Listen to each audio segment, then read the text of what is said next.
We are on the appointed hour here. So I'm going to call the city council meeting for the city of Lake Elmo, Tuesday, July 2nd, to order. If everyone would please stand with me for the Pledge of Allegiance. Pledge allegiance to the flag of the United States of America and to the republic for which it stands, one nation, under God, indivisible, with liberty and justice for all. Okay, second item on the agenda is approval of the agenda. Can I get a motion to approve the agenda? So move. Second. All right, so we have a motion and a second to approve the agenda. All those in favor, please signify by saying aye. Aye. Aye. The minutes were in our packet from June 18th of 2024. I'll entertain a motion to approve the minutes of the June 18th meeting. So moved.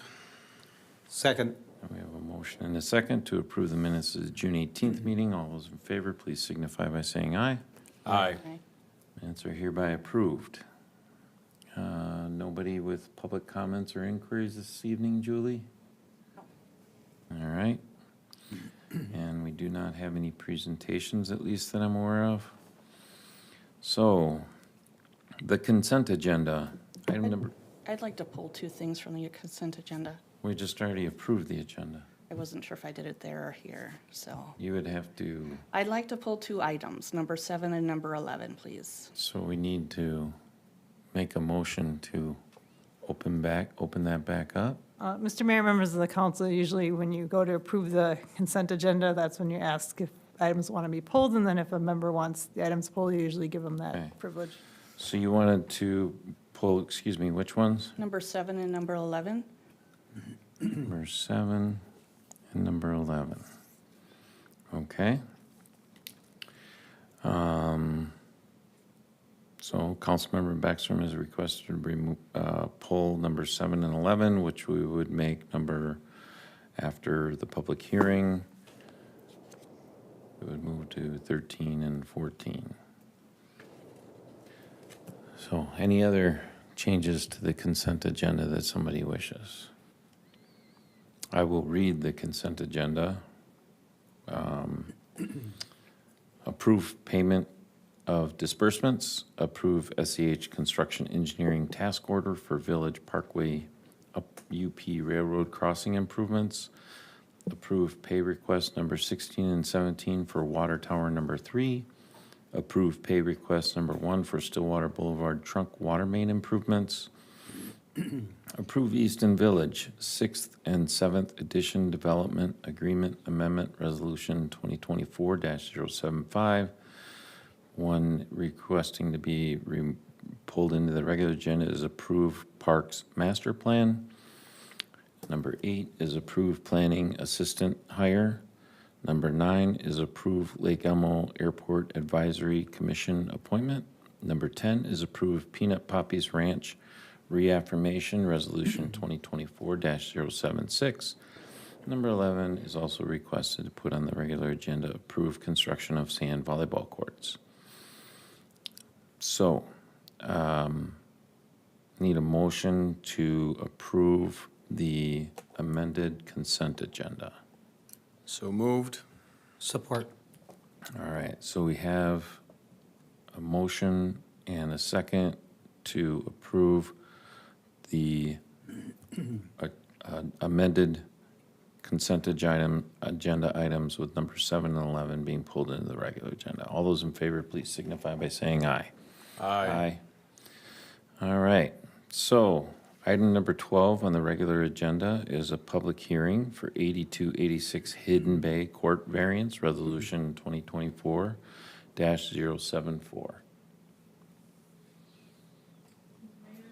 The applicant for tonight's application is Jennifer They own the property at 8286 Hidden Bay Court. The property is currently zoned for single-family. Guiding the city's comprehensive plan and to cover a little bit of history on this property, they came forward with a request to construct a new single-family home and replace the failing septic system.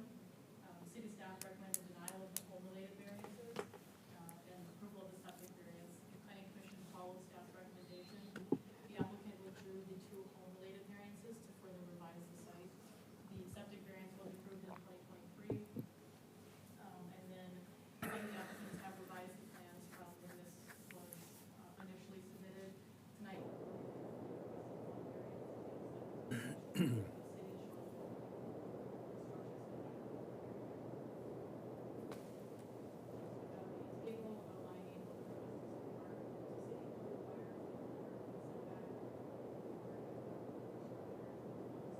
The existing property, the house is at 47.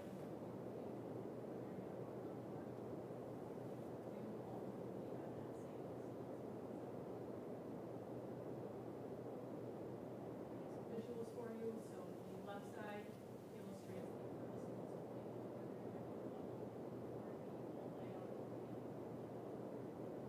the right side, the top photo is the current site condition, the bottom photo is the proposed elevation. As you are aware, variances must meet 4 criteria before they are reviewed for approval. Generally, staff finds that the request meets those 4 criteria. The first of those is practical difficulties. A single-family home is consistent with the zoning district. With this request, the site impervious surface will be reduced to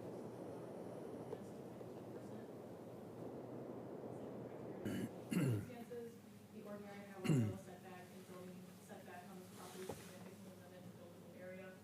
Staff finds that the site revision may intent.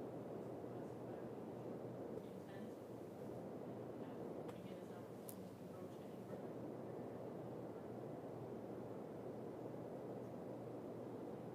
Character locality is also met, again, is 4 bays. Setbacks which do not impact adjacent properties.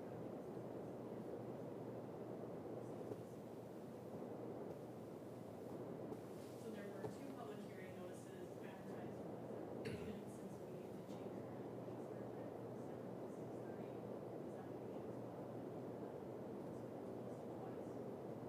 throughout both of those, staff will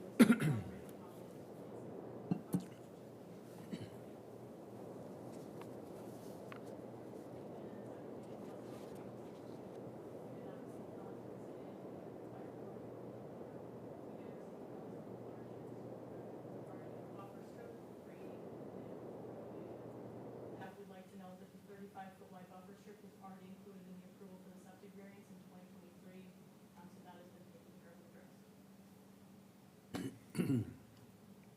Staff is recommending 2 conditions of approval for the variance. The first is outlining what the variance is for, which is the distance from the high water level mark. The second is outlining that all necessary permits need to be obtained. The third is Commission review this request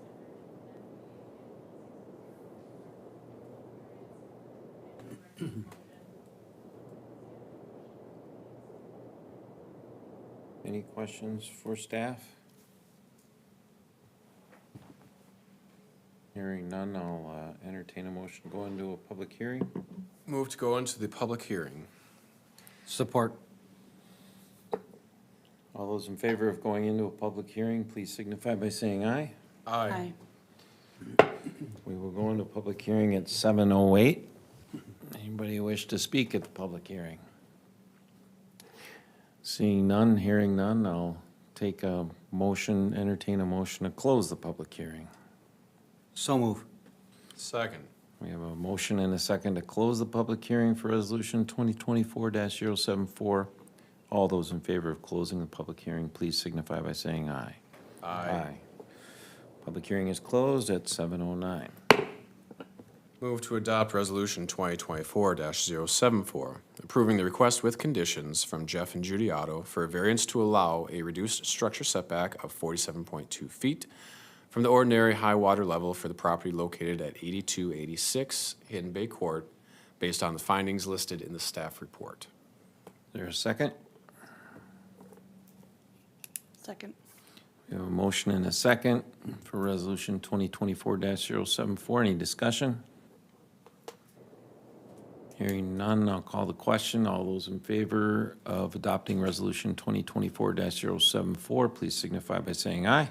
Aye. Motion passes. Thank you. All right, moving on to what we call 13 in our, was previously consent agenda item is approved Parks Master Plan. Is staff available to speak to this evening? Yeah, I'm Adam here with the Public Works Department. I'm available to speak, possibly answer most of the questions. All right, thank you. Councilmember Beckstrom? All right, so I asked for this to be pulled to the regular agenda because I felt it was necessary and needed to, just to provide some transparency from the workshop meeting until this meeting, as there were some discussions at workshop that, needed to come forward to council for resolution. So just to recap, at our June 11th meeting, we reviewed the parks plan, presented, I shared several concerns regarding the insufficiency of data in the report that supports the recommendation for a $5 million ball field complex. Specifically, some of the key issues that I raised were the data utilization. I asked about the types of data that were used, apart from the survey data and the facility standards to ascertain the necessity of that project. I also brought up concerns or looking for clarification in the disparity between the community feedback obtained at the pop-up events versus the survey outcomes, noting that baseball was not identified as a priority by the community at the pop-up events. And lastly, potential bias. So I questioned the awareness of any potential bias within the survey and within the advisory committee, particularly due to the inclusion of board members from the Lake Elmo Baseball Association on that advisory committee. I provided an analysis of the survey data, which indicated a bias stemming from specific communications by Lake Elmo Baseball. It included a Facebook post as well as direct emails to parents on January 8th, containing the survey link with explicit instructions on how to respond to signify a need for baseball fields. There's a noticeable shift in the other responses mentioning baseball was observed from that date forward, diverging from the previous 2 months when the survey was available to the public. An adept survey analyst would have recognized this anomaly and questioned the validity of these results. And I can certainly provide the exact communications that were sent on January 8th. I have those copies as well as the analysis. So in that meeting, the representative from Bolton and Mink was unable to provide any satisfactory answers to those questions or address the concerns. Consequently, I requested additional data be presented when the plan is submitted to council for approval, which would be this meeting. At the time, the mayor voiced this request at the conclusion of the workshop, indicating that the plan would be moving forward to council and data would be provided at that time. Following the meeting, post-workshop, I was prompted to engage directly with Bolton and Mink to resolve my questions, seemingly to conserve city funds by avoiding the need for their representative, Bolton and Mink, to travel to our meeting, which frankly raises questions about our financial priorities and transparency in addressing public inquiries, but I'll set that to the side. It's perplexing to me that council members who profess to make data-driven decisions appear disinterested in the data supporting a $5 million recommendation from a consultant. Maybe this suggests a pre-existing awareness of the lack of substantial objective data supporting the recommendation, and further public discussion on the matter might only highlight this deficiency. I reached out to Bolton and Mink as suggested. The only data they provided was the raw survey results and a revision to their qualitative facility standards table in the report, which frankly contradicts their initial version. No objective, no quantitative data was provided that supports their recommendation, simply changing their table. So the recommendation for a $5 million baseball complex seems to be influenced by a survey comprised by Lake Elmo Baseball to yield favorable outcomes, and an assessment by Bolton and Mink, who frankly has a potential gain as a city contracted service for the progression on a sports complex. Conflicts of interest, right and left. This parks plan is a document we will use moving forward as to what we need in the city. And quite honestly, I don't trust the document any further when there's no data to support the significant recommendation around ball field complexes. To me, and for the response into my questions and looking for the data, to simply be revising a table, again, with no concrete data saying we have a problem in our city with baseball fields. So I have significant issues with the quality of this master plan.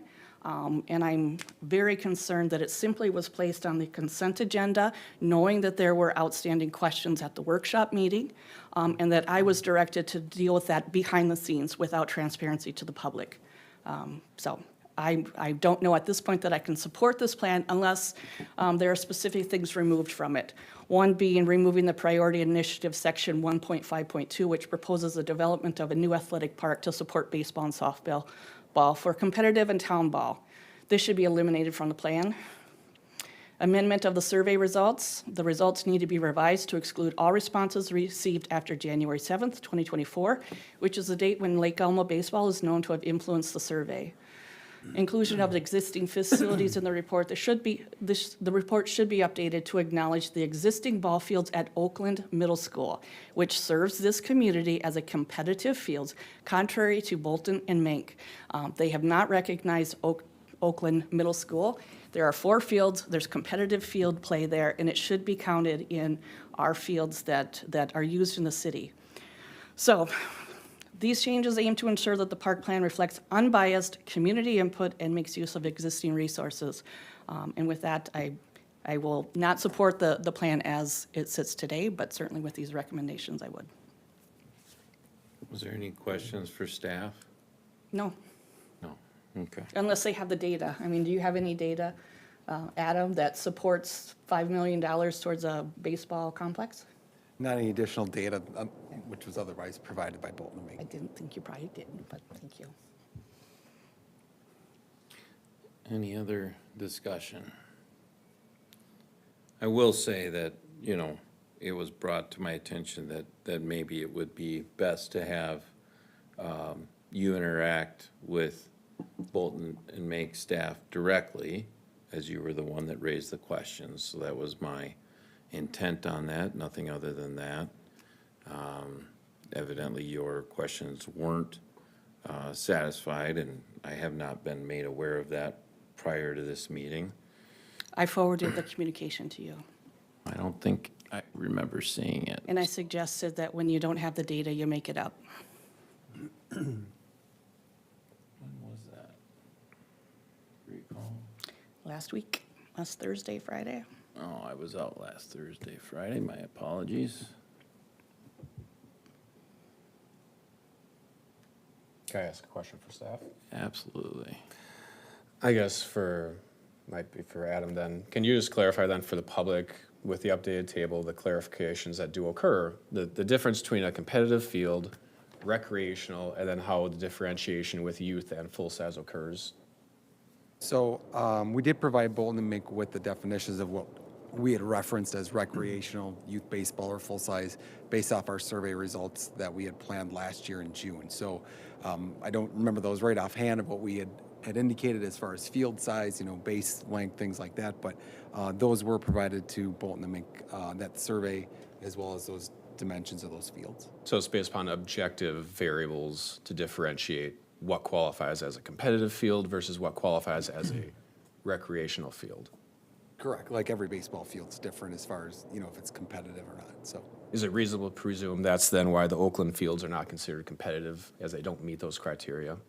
yeah, and the Oakland school is brought up a number of times throughout the plan, especially there's property there that the city has a joint powers agreement with.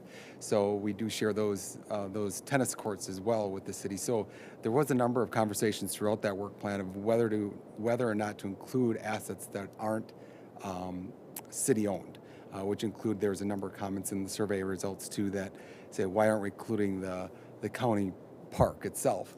Well, we excluded a lot of those amenities out of our initial plan because, again, that's not accessible to everybody at the thing because you have to pay for it, right? So, Gotcha. So that's another reason why we didn't include Oakland Middle School. And then, was anyone turned away from being on the steering committee? No, we had 10 applicants and 1 late applicant, so all 10 applicants made the advisory committee.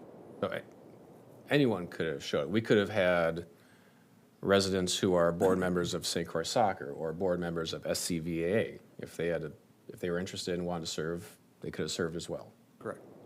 And I guess to clarify then, now I lost my train of thought. No, I'm good. Thank you. Do you know how many Lake Elmo baseball people that were on the advisory committee? Two that I'm aware of. There were two. And then I see that we have some retired folks that I know, somebody from the Parks Commission. Are there any more, was there more than one on the Parks Commission on there? I only see one that I recognize. No, we just had one representative from the Parks Commission. Okay. All right. Thank you for your looking into that, Councilmember Beckstrom. I can entertain a motion for discussion. Can I ask one more question for staff? Absolutely. And I don't know if this is for Adam or for Director Miller. So as this, to help me clarify, and especially for the public, does staff see this plan as more of a vision and a set of similar to a comp plan? Or do you see it as, here's what shall be done? Like, because those are drastically different things. And this isn't discussion, so I'm not going to say what I see, but do you see this more from the former or the latter? So that's one of the questions that we put in there as far as what shall be in the report and what we would like to see in the report. So we look at trends. That was one thing that we as a division looked at as far as what are some things that we should be looking at as consideration in the future. So something that maybe we're not even set up for, but what are the trends within the National Park and Recs Association?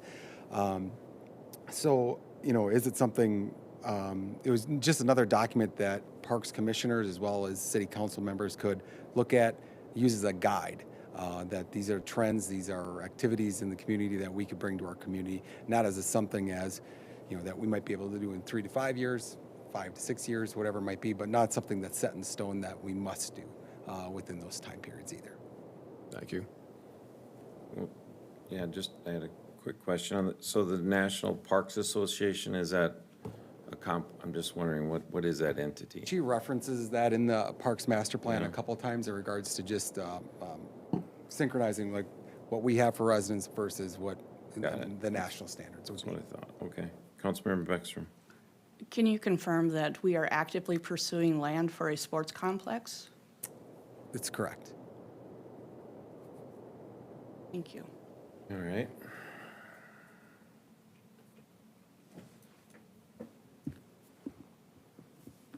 Is there a motion?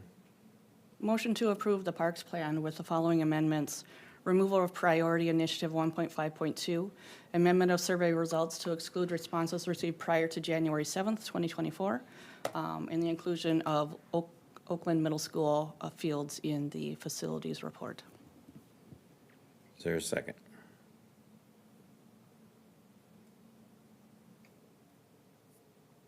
I'll second. All right. So we have a motion and a second for approving the Parks Master Plan as prepared by Bolton and Mank with the amendments to remove section 1.5.2, the addition of Oakland Fields as an entity. I'm sorry, what was the third one? It was to amend the survey results Amend to the exclude survey. responses received after January 7th, 2024.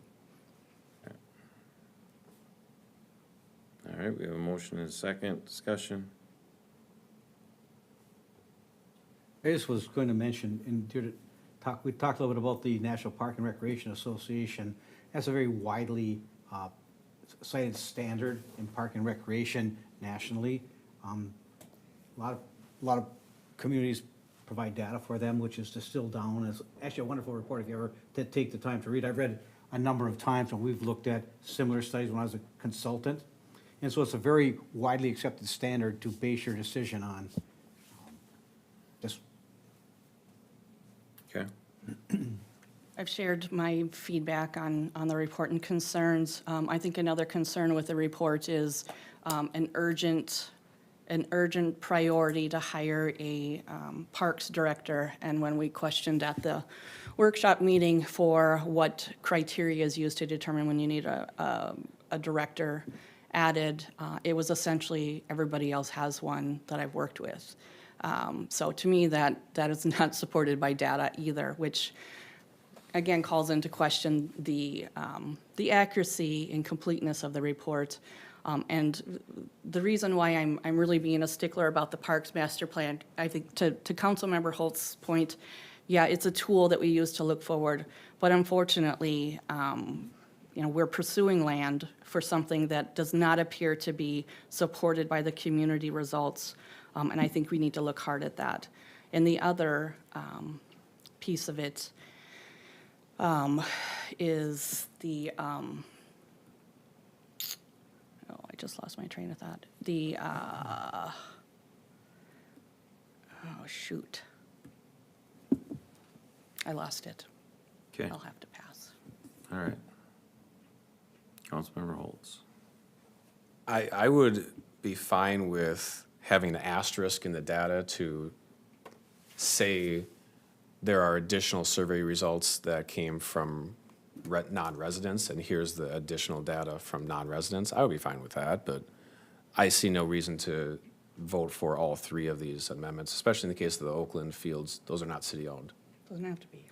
And the standard that was used for facilities, such as baseball fields, is that they're city-owned. So I would be fine with saying, here's an additional facility that exists that we don't have the same ability to upgrade or to add resources to, and that has a separate type of more limited agreement. But I do not support this in this current form. And I guess in the case of the example of the Parks Director, as I see this plan as not as a shall do, but as a set of goals, as ideas, as visions for the next 20 years as a city continues to grow.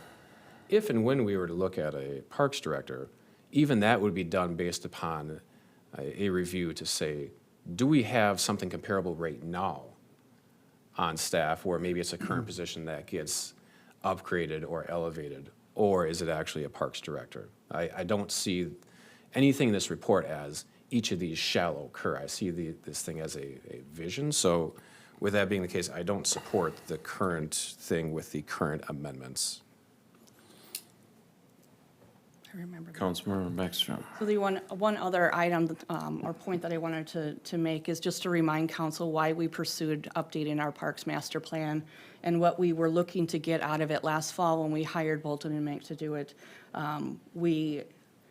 We had numerous conversations around ball fields or fields and multi-use fields and trying to figure out what we needed. And we had the $1 million to spend, which I would make sure everyone realizes that Tartan Park was not a city-owned park, and we used it, and we are replacing apparently fields that were used by Lake Elmo Baseball and others there. So whether it's city-owned or not is really beside the point, in my opinion. It's available for community.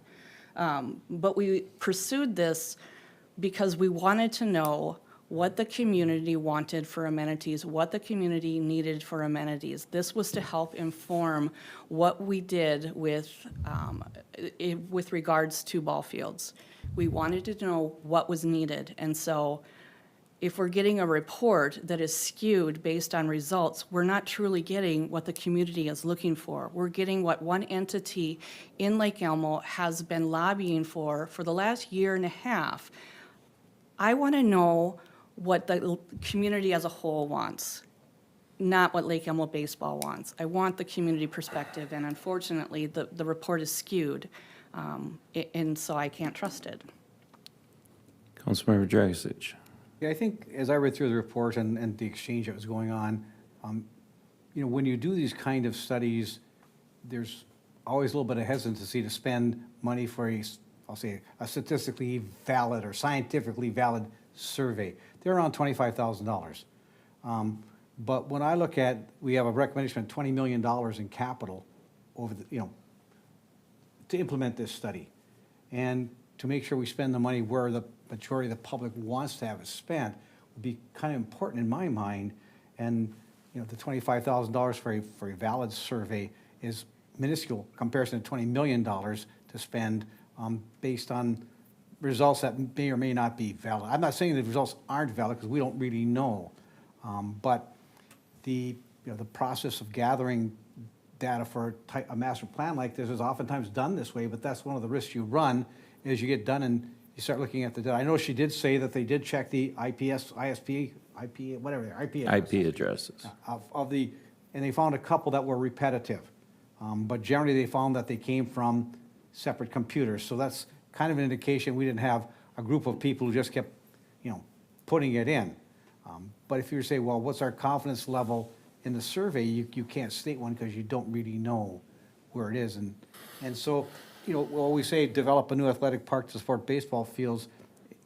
Part of the recommendation, maybe the answer is further explore the need for the facility and, identify what was really needed based on some valid survey. It's a big piece of dough, and I think everyone in the council wants to provide the community as residents what services they want and need. I think Councilor Beckstrom was just saying she's not sure that this has been done in a way that gives her comfort that it's actually valid. Thank you. Well, looking at the amended, I'm not in favor of removing 1.5.2. That's just my personal opinion. I'm okay with amending the service results with an asterisk that there were some results that come from outside of the community. I'm going to disagree that Oakland Fields are part of the fields for the city of Lake Elmo for much the same reason. Stillwater, Oak Park Heights don't include the fields at the high school as part of their fields that they have.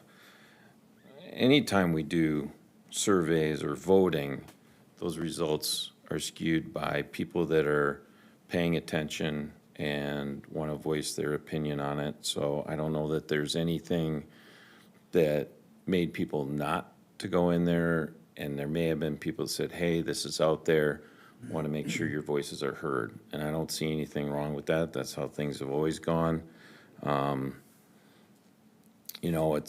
There's an inference there that it's not supported by the community, but I don't know that that inference is what I would call statistically valid either. I guess I won't vote in favor of the amended motion, but I'm certainly willing to call the question. Mayor, Yes. could we find kind of a compromise where we say, well, for item 1.5.2, that we further evaluate the validity of the need? I'm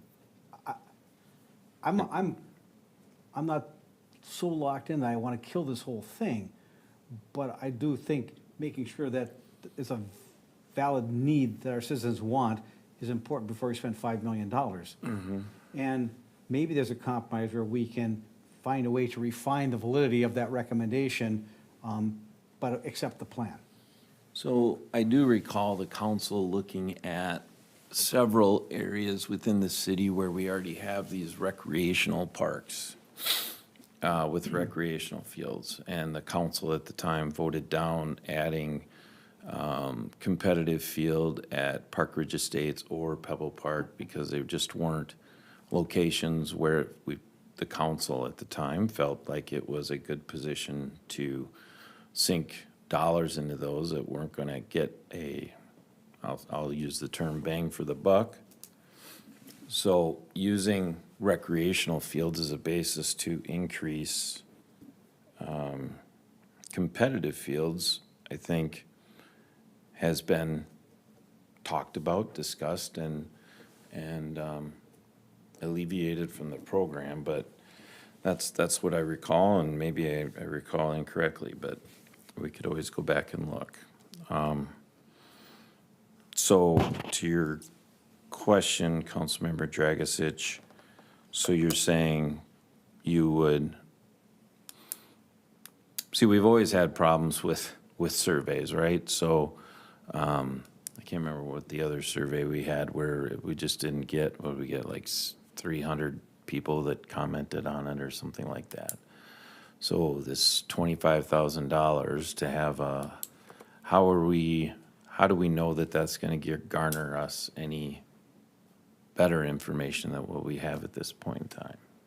Well, as someone who ran a business that was one of my divisions, I didn't do it myself, but the science behind it is that the random selection and the way the questions are asked and structured and evaluated gives you a 95% confidence level that you're reflecting the value, you know, what the people really think. And where they're mostly used in the consulting business we had was to validate whether school bond referendums would pass, because they're fairly controversial, and generally they're fairly active. If you know, the question would be asked, would you support a referendum if your taxes went up $500 or $400? And where they target in is where there was enough support for the referendum that was likely, 95% likely to pass. And that's generally the way the bonds were structured. I know that the Stillwater School District used a survey before they went out for their election. And maybe we don't, I don't know, survey is the most accurate way to do it. But given the concern, there may be another way to come at it. My concern is I don't want us to walk out of here and kill the concept 100% without some thought of maybe the process did actually give us the right answer. We just don't know that. And I think, you know, the recreation programs are important. My sense would be if we amend the motion in some way that says not kill it out, but further validate it, and perhaps in our 2025 budget, we could find funds to do the survey, and then actually do the survey and confirm that this is a priority that our citizens want and are willing to pay for, then we can move it forward. I'm a fact-driven guy, I'm sorry. No, that's true. Councilmember Baxter. So I just want to go back in history here and refresh on the process. And so we actually didn't vote down refurbishing or adding to existing fields. We never got to a vote on it. We got to the point of reviewing RFPs for design services for those fields. We never actually voted on whether we wanted to hire one of the design groups to show us what a field could look like in an existing park. It was actually you, Mayor, that brought up the pinwheel design and it being your ultimate utopia for the city. And so at that point, when you brought that up, is when we stopped talking about upgrading fields in the city, adding fields to existing parks, and we shifted attention to purchasing land for a pinwheel ball field. And so that is the history, and I'd be happy to share the timeline on that. So no, we have never voted on not pursuing upgrading existing fields to competitive or adding in existing parks. So you're saying that was done in a workshop? What was done in a workshop? The not hiring somebody to design? It was put on hold with your recommendation to discuss pinwheel at a workshop. So we voted to table the RFP process. All right. So, but everybody agreed on that? To table it to discuss pinwheel. All right. And then our plan was to, again, have a Parks Master Plan update that would help inform us what we needed and if indeed the community supported a pinwheel ball field complex. That is one of the paramount reasons why we wanted this master plan, why we hired someone outside to do it, and we were looking for the results of that to help inform us on what we really needed. And in parallel, we were looking for land in the city to see, is there anything possible, should that be the direction the city wants to go? So we have our answer now, as far as I'm concerned, in this Parks Master Plan. It does not clearly support a pinwheel ball field complex in the city based on the lack of data that is not subjective or the opinion of Bolton and Mink. I don't believe that to be true, that it doesn't clearly establish that. Then show me. I'm still talking. Show me. I'm still talking. So if your point is that it doesn't show that we need one, there's certainly not information there that says that we don't need one, or people don't want one. So you're making inferences to information on one side, but not allowing it to be used on the other side in the same effect. So if there's, I'd be willing to go down this rabbit hole of doing a statistically valid survey at the cost of roughly $25,000. But again, I'm not going to vote in favor of removing it or adding Oakland Fields. Motion to call a question. Question? I'll second it. All right.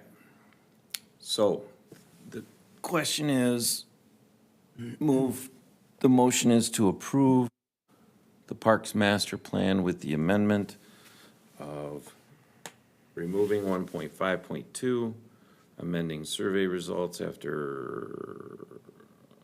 to show responses after 1/7/2024, and to add in Oakland Fields as part of the plan. All those in favor say aye. Aye. All those against say nay. Nay. So that fails on a 1-3. Move to adopt the Parks Master Plan as prepared by Bolton and Mink. We have a motion, is there a second?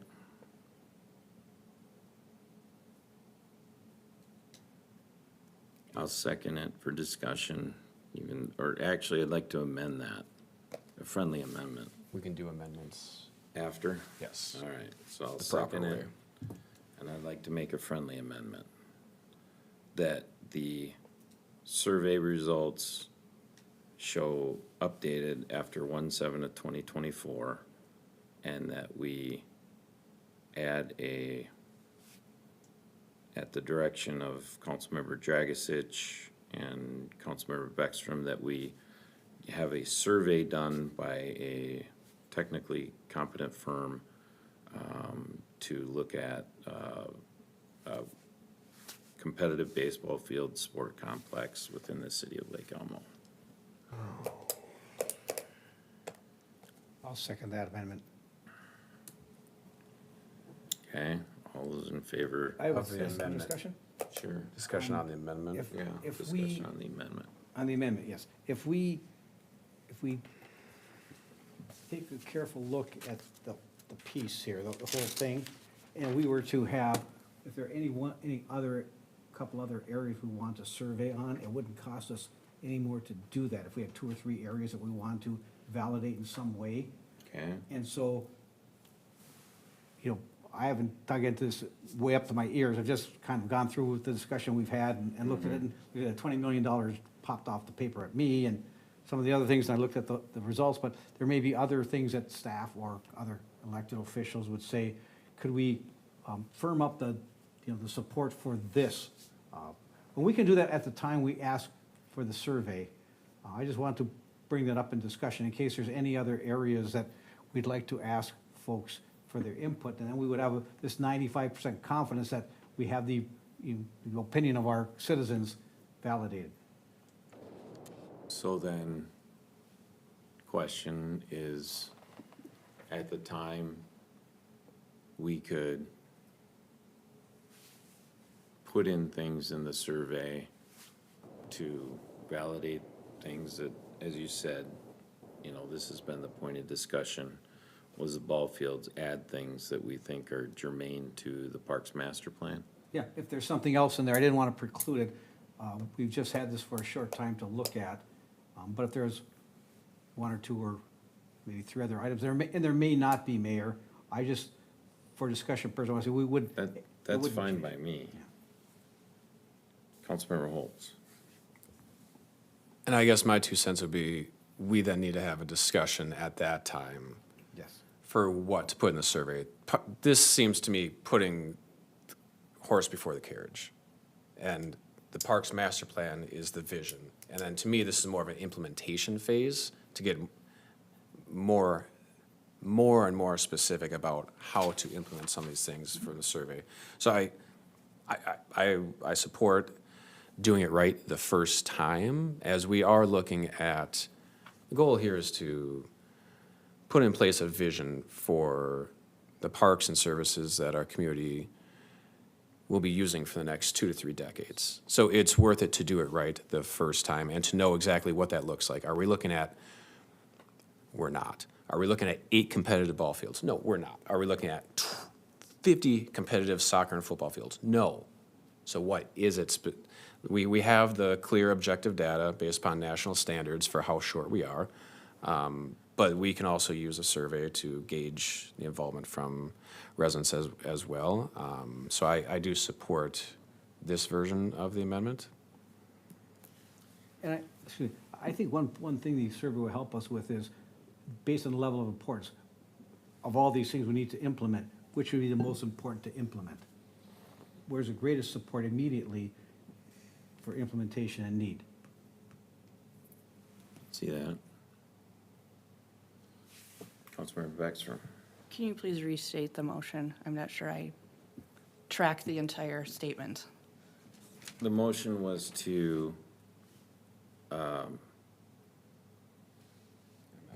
amend survey results to show additions after 1/7/2024 and add the contingency to have a survey, a statistically valid survey done to incorporate portions of the plan that are important to the community in moving forward that are in the plan. Did I say that right? Yes. We can finalize the survey variables down the road. Yes. Councilmember Backstrom. Could I add a friendly amendment to that, to just qualify it by including but not limited to the sports complex? I think that was the gist of it. Well, if we look back in history, I want it to be very clear that's what we Yeah. intended. Well, So it's- as long it's- as we've got that in the It's statement. not just the sports complex, it's other things that may come up where council would like to have clear direction on things that are listed in the Parks Master Plan.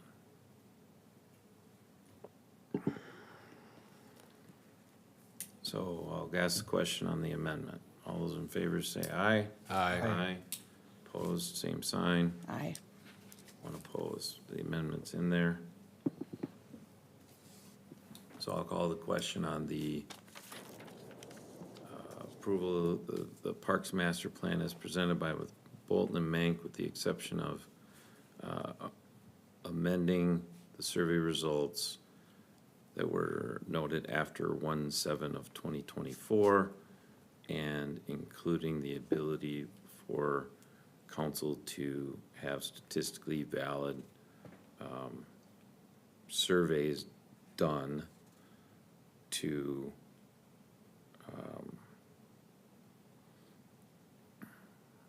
see what the community's response is to items such as the sports complex, not precluding other items that are in the master plan as to where the community would like to see things and their implementation.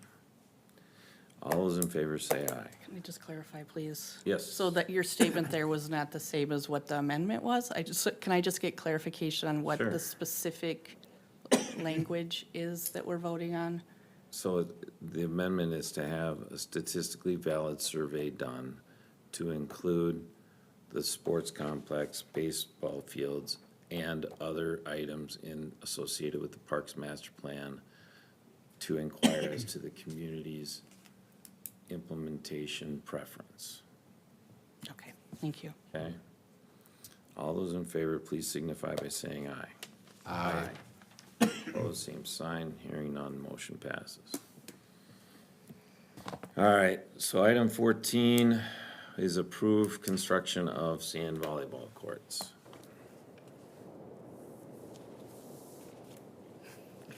Do you want to, hold on, staff ready to talk about sand volleyball courts? Yes, I'm available. All right, you want to speak to the item that was presented to council, please? Yeah, so we brought in front of the Parks Commission in June the option of bringing up to adding additional sand volleyball courts as one of our amenities to our parks. We provided 3 options to the Parks Commission. They selected option. They selected two placements for them, one in Pilot Park and one in Carriage Station as well to recommend to City Council.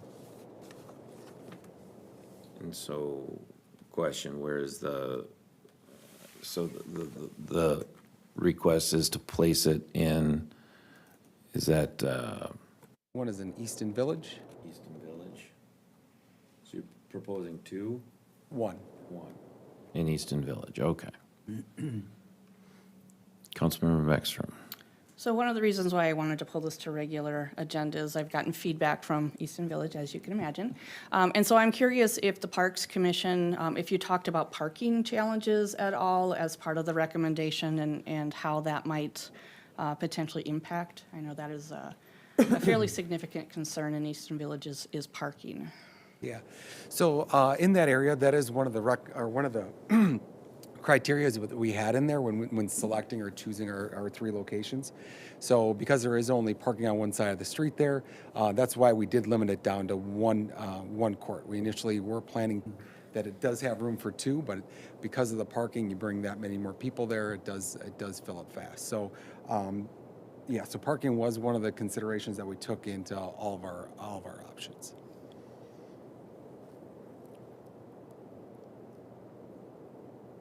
Any more questions? Yeah, Councilmember Holtz.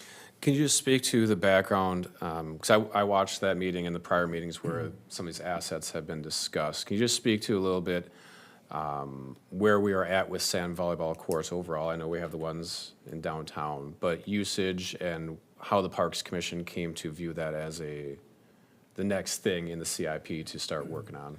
Yeah, so it's actually been considered to place in the CIP back in 2001. That was the first time they put it in the CIP, but it was definitely discussed when I first arrived heavily. So when placed in there, the only reason why it was is because we did limit ourselves just to the sand volleyball courts at Lions Park. We do have two courts there currently. Those are reserved on a weekly basis, but I think they're heavily used on weekends when it's not in reserve. I think we see a lot of people down there using them. We get requests all the time for repairs, adjustments of the nets throughout the week, so we know they're actually being used down there. So. And then in terms of long-term costs, we have the construction costs here. What are the long-term costs in terms of upkeep? Upkeep of sand volleyball courts is pretty minimal.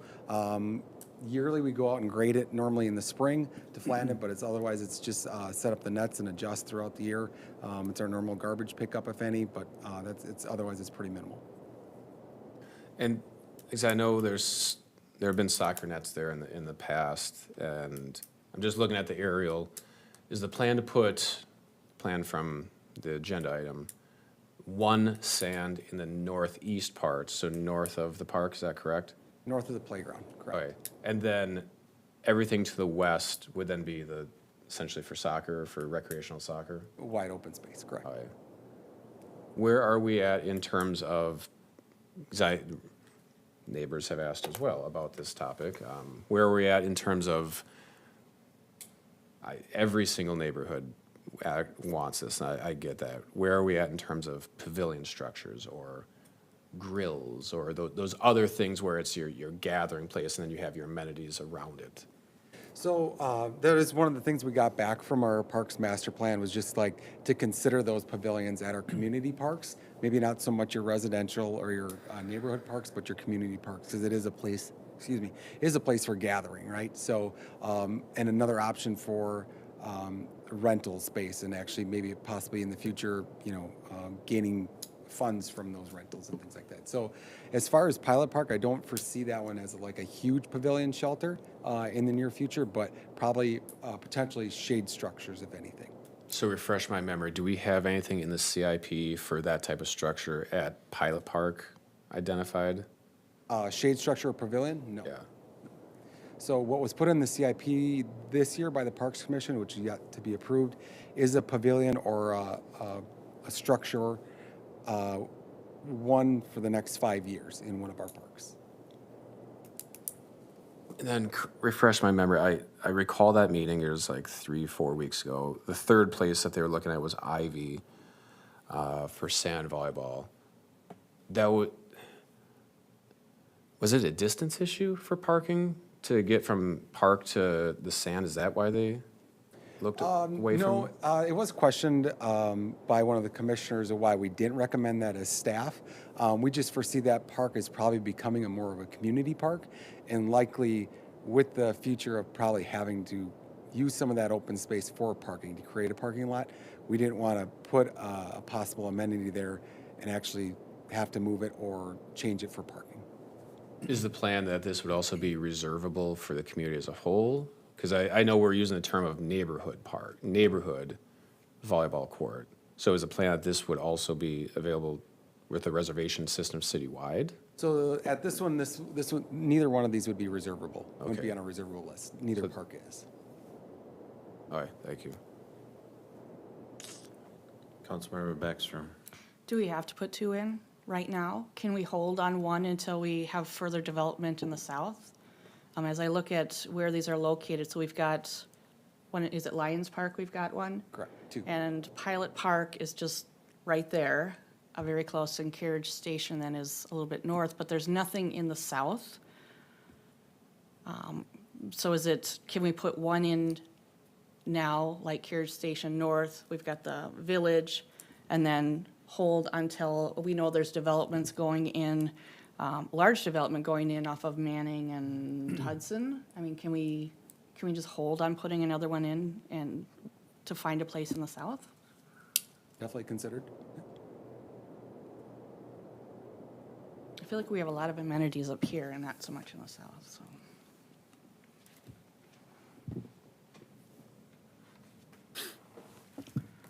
Any more questions? I'll entertain a motion. Move to approve the construction of 1 sand volleyball court at Carriage Station.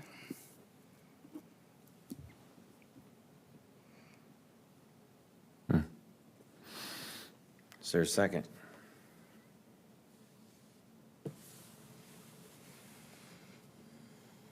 Not hearing a second. I'll entertain a motion. Move to approve the construction of 1 sand volleyball court at Pilot and 1 sand volleyball court at Carriage Station. Second. We have a motion and a second, to approve the construction of 1 sand volleyball court at Pilot Park and 1 sand volleyball court at Carriage Station. Discussion. Councilmember Holtz. I've talked with many neighbors as well, and I know that Councilmember Beckstrom has put the commentary up on Facebook, and there is definitely feedback on this topic. I would also note that this is not the first time this has been discussed within the public. It's been on agendas at the Parks Commission, it's been in the CIP, and the process has occurred. Now, with that said, I guess moving forward, I fully want to see those next level assets, which is why we have the new Parks Master Plan. So I would, like in the case of Easton Village and Carriage Station, these are 2 very large, dense neighborhoods. And to me, that is why the Parks Commission put those in this location. I appreciate that these are not going to be reservable. That definitely discourages community-wide use and definitely makes it more of a neighborhood asset. So I appreciate that factor.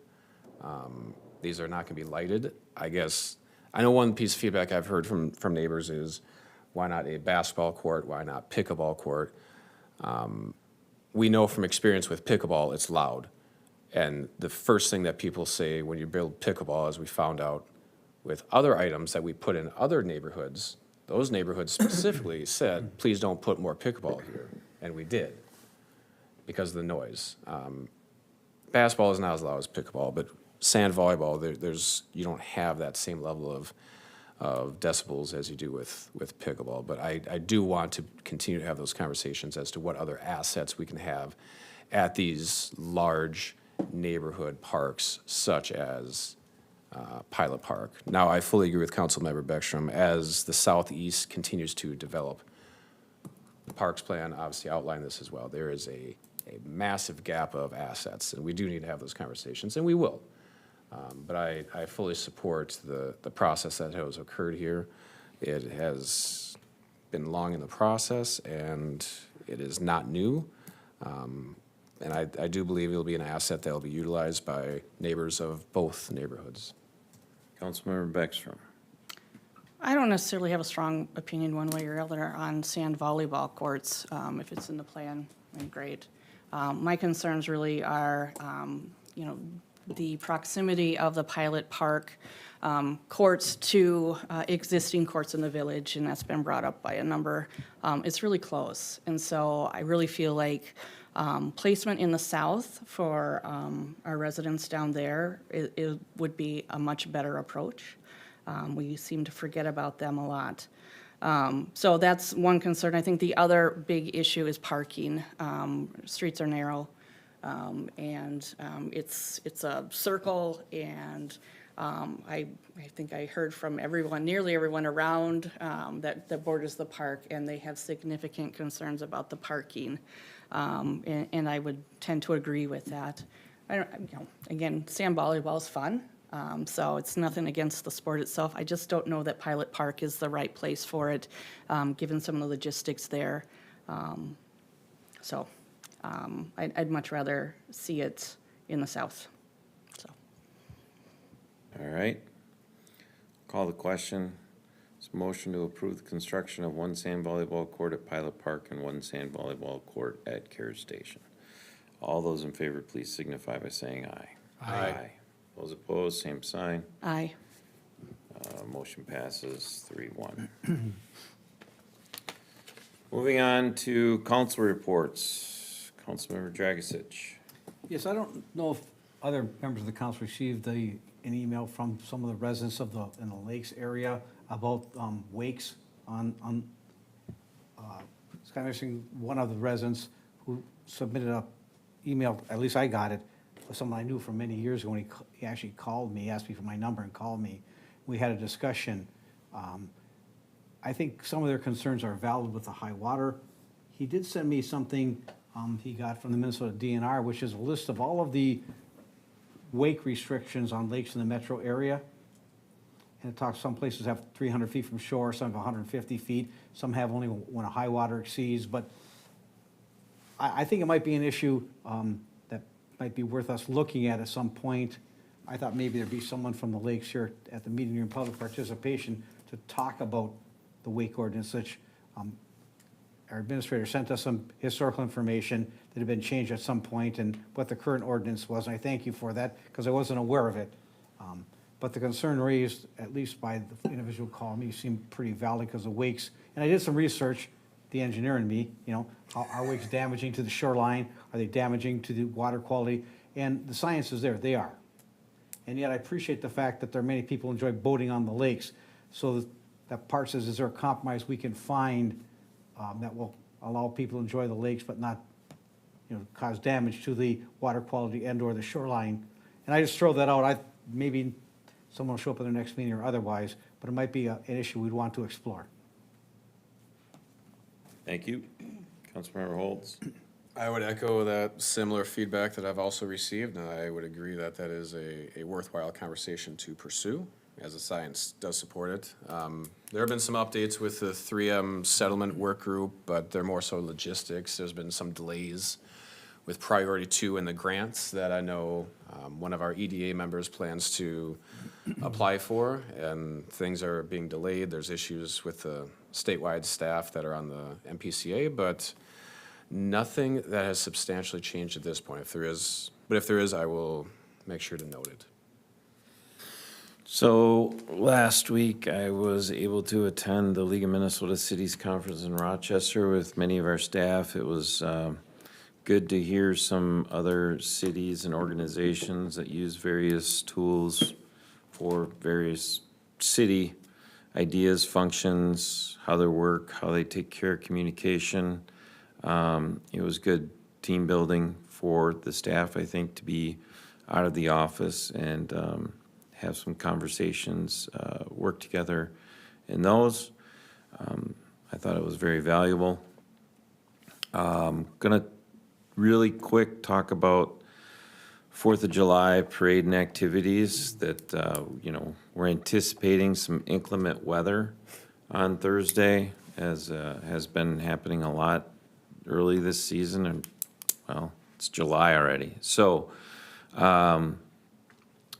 please know that Connect Lake Elmo, the organizers, along with Rotary, city staff, fire department, sheriff, have been in close communication about contingency plans People that are planning on attending, please watch social media, whether it's the city website, the Lake Elmo, Connect Lake Elmo website on Facebook. Let's see, there's connectlakeelmo.org. You can go to their website. That's Connect Lake Elmo, all one word. Really want to thank everyone that's been involved for making this a special event that's fun and safe. And we just want to continue that this year as well. And then I just urge that people with their activities and fun over the 4th of July, please consider being safe when dealing with various aspects that people like to do around the 4th of July, so everybody can keep their fingers and toes intact. That would be wonderful. Councilmember Beckstrom. No report. Staff reports. Administrator Miller. Yeah, last week, myself and Special Projects Coordinator Clark met with 5 members of the Tri-Lakes community to discuss their concerns about delays with getting their wells tested, getting the results, and getting filters. So staff will be taking their concerns to our meeting with the Board of Trustees next week. And then also, staff has been working with PCA and MDH to secure a date for a community meeting about PFAS. And so we just today confirmed that everyone's available on July 25th. So we'll be having that at Oakland Middle School, and more information will be coming shortly. I have a meeting tomorrow to discuss the details in the agenda. Thank you. Ms. Johnson? Just one quick thing. I spoke to a resident on the phone today who hadn't heard of the Fresh, so it's probably a good time to remind folks that we do have a weekly email newsletter that goes out every Friday with information on events in the city, public notices, public meetings and such. So there's a link on our website, or people can just reach out to me directly, jjohnson@lakeelmo.gov, and I'd be happy to sign them up. That's the letter J, not the name J. Correct. 2 J's. Yeah. Mr. Stopa? No report. Mr. Swanepoel? Nothing really. We are now a step 5 at the Green Step program. Yes, thank you. So, at the LMC, the hard work of our wonderful planner, Ms. Sophia Jensen, the city of Lake Elmo was awarded step 5. And the next step is what, the Golden Leaf? Gold Leaf program. Gold Leaf program. Well done. Thank you very much. Mr. Isaacson?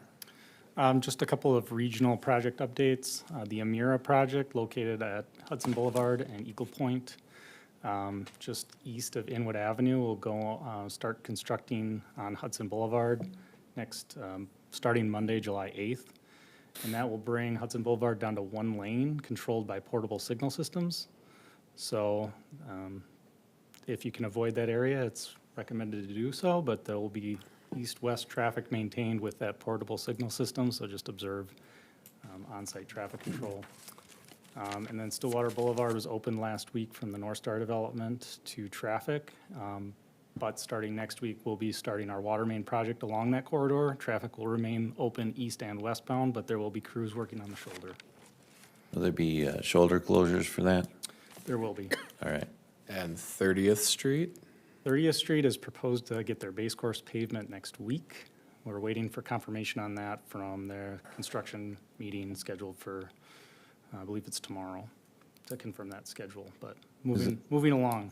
Is it open to traffic currently? And it is not. Okay. We're gonna All right. work towards it once we get some hard surface down. Okay. Ms. Sensala? No report. All right. With that, we'll adjourn tonight's meeting at 8:09.